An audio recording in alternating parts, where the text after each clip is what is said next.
News24 देख रहे हैं आप और मैं हूं आपके साथ तान्या से।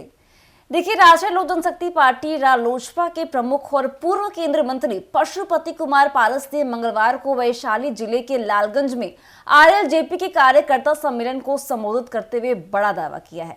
उन्होंने कहा कि बिहार में उनकी पार्टी के बिना किसी भी दल की सरकार नहीं बनेगी और इस दौरान पारस ने बिहार के मुख्यमंत्री नीतीश कुमार पर भी जमकर निशाना साधा है। उन्होंने नीतीश कुमार की सरकार को असफल बताते हुए कहा कि बिहार को चलाने में अब वे पूरी तरह से असक्षम हो चुके हैं। पशुपति पारस ने अपने भाषण में कहा कि आज बिहार की सत्ता की बागडोर नीतीश कुमार के हाथों में है, लेकिन 5 आईपीएस अधिकारी ही असल में बिहार को चला रहे हैं। उन्होंने कहा कि 20 साल के लंबे कार्यकाल के बाद अब जनता नीतीश कुमार से पूरी तरह उब चुकी है और उन्होंने इसे एक दिलचस्प उदाहरण के जरिए समझाया है। जिस तरह कोई व्यक्ति लगातार एक ही तरह का मीठा या नमकीन खाकर उब जाता है, ठीक उसी तरह बिहार की जनता भी 20 साल से एक ही शासन को देखकर उब चुकी है। पशुपति पारस ने नीतीश कुमार के शासन को आड़े हाथों लेते हुए कहा कि 20 वर्षों के कार्यकाल में गरीबों, दलितों और पिछड़े पर अत्याचार भी बढ़ गया है। उन्होंने दावा किया कि बिहार में ना तो कोई नया उद्योग लगा, ना बेरोजगारी दूर हुई और ना ही कानून व्यवस्था में कोई सुधार आया। पशुपति पारस ने कहा कि एक अच्छा माली वही होता है जो बगिया के सभी फूलों की रक्षा करे, लेकिन नीतीश कुमार इस कसौटी पर पूरी तरह विफल साबित हुए हैं। आज नीतीश कुमार जी के शासनकाल में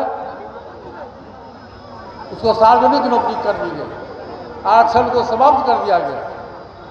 उसी तरह आप देखे होइएगा, यहाँ भी हमारे परिवार के काफ़ी सदस्य लोग पारसी समाज के लोग, पारसी समाज के लोगों का काम है, उनका मौलिक अधिकार है ताड़ी बेचना और ताड़ी उतारना। उनसे उनके परिवार का भरण पोषण होता है, लेकिन ये बेईमान सरकार एक गरीब के अधिकार को भी हनन कर दिया और आज पारसी समाज के लोग भूखे मर रहे हैं। इसलिए मैं इस मंच से खासकर बिहार के मुख्यमंत्री जी से आग्रह करता हूं कि आप चौकीदार दफादार संघ हो, पारसी समाज की डिमांड हो, आप उस पर पुनर्विचार करिए। पहले के आदेश को निरस्त करते हुए नई व्यवस्था कायम करिए।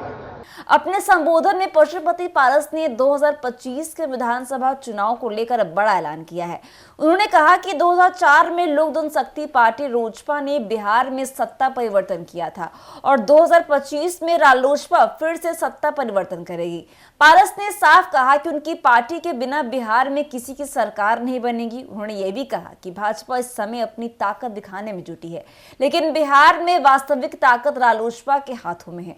उन्होंने दावा किया है कि बिहार की जो जनता है वो बदलाव के लिए पूरी तरह तैयार है और रालोसपा 2025 में इस बदलाव की अगुवाई करेगी।